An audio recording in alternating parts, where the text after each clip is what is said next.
The imperial court had made its decision. Princess Erlyn Vectra stood at the edge of the scorched plateau, her violet robes whipping in the wind as the guards unchained her wrists. Behind her, the nobles whispered their satisfaction.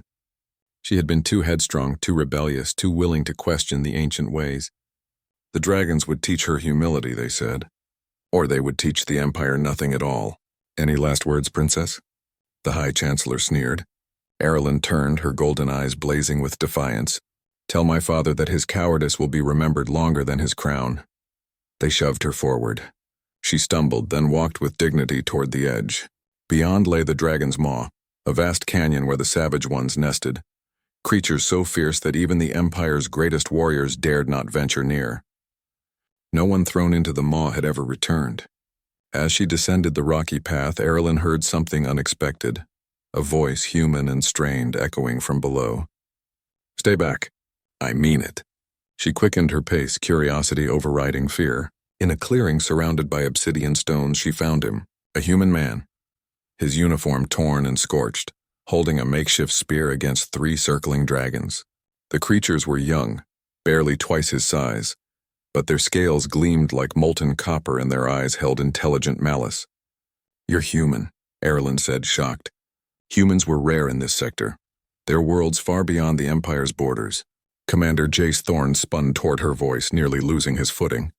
And you're clearly not here by choice either. He shot back, dodging as one dragon snapped at him. Little busy right now.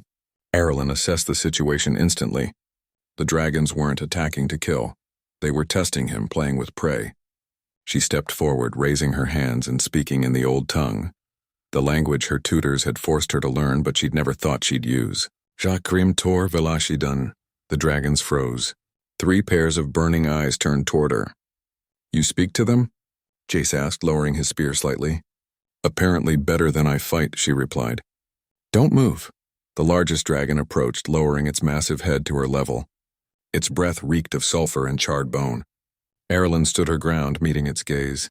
In the old tongue, she spoke of respect, of understanding, of shared exile. She told them she was not their enemy, but another creature cast aside by those who feared what they could not control. The dragon rumbled, a sound that shook Erlyn's bones, then withdrew. The other 2 followed. They did not leave, but neither did they attack. Jace released a breath he'd been holding. What did you tell them? The truth, Erlyn said. That we're not their enemies. That we're survivors just like them. Over the following days, Erlyn and Jace learned to navigate the maw together.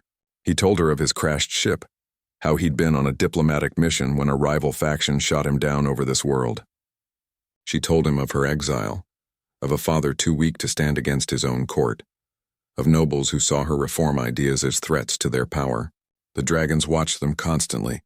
Jace's military training and Erlyn's knowledge of dragon lore created an unlikely synergy. He taught her to fight, to move efficiently, to think tactically. She taught him the old tongue, the rituals of respect, the ways to read dragon behavior. They're not savage, Jace observed one evening as they watched a mother dragon teach her young to hunt. They're just misunderstood. Like humans? Erlyn asked with a slight smile. Like anyone the Empire fears, he replied. Weeks turned into months. They didn't just survive, they thrived. The dragons began bringing them food, allowing them to shelter in the caves. Erlyn learned their social structure, their honor codes, their deep intelligence. Jace repaired his beacon, hoping for rescue, but as time passed, neither of them seemed eager to leave. Then came the day the Empire returned. Warships descended over the plateau, and soldiers rappelled into the maw. They came to verify Erlyn's death and eliminate the human who'd been detected in the Forbidden Zone.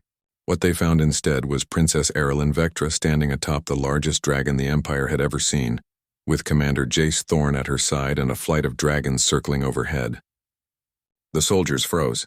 Erlyn's voice rang out, amplified by the canyon walls.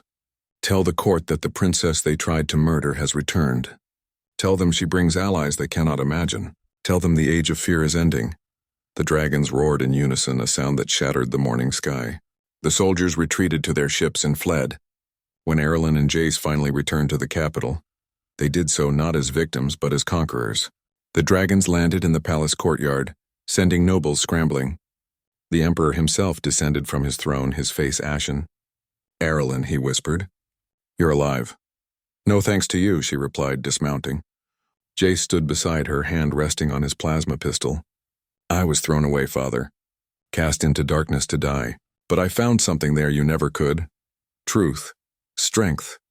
Alliance. The dragons are savage. The dragons are noble. Jace interrupted, his voice carrying the weight of absolute certainty, more noble than this court ever was. The princess earned their respect because she treated them as equals, not as monsters. Maybe humanity could learn something from her example. The emperor looked between his daughter, the human warrior, and the dragons waiting patiently behind them. His empire had been built on fear and tradition. But fear, he realized, could only rule for so long. What do you want? He asked quietly. Arlen smiled, and it was not a kind expression. Change, real change. A seat at your council for those you've silenced. Protection for the dragons, recognition for humanity's potential as allies. And if you refuse... Behind her, the great dragon growled, and the message was clear. The emperor bowed his head. The Empire will hear you. As Arlen and Jace walked through the palace halls later, she turned to him. You could go home now. Your people will come for you. Maybe, Jace said, but I think I'll stick around. Someone has to make sure you don't get thrown to any more dragons. She laughed, the sound echoing through corridors that had never heard such genuine joy. Deal, besides, we make a good team. The best, he agreed. Together they walked toward a future the Empire had never imagined, one where a human and a princess united by dragons would reshape the stars themselves.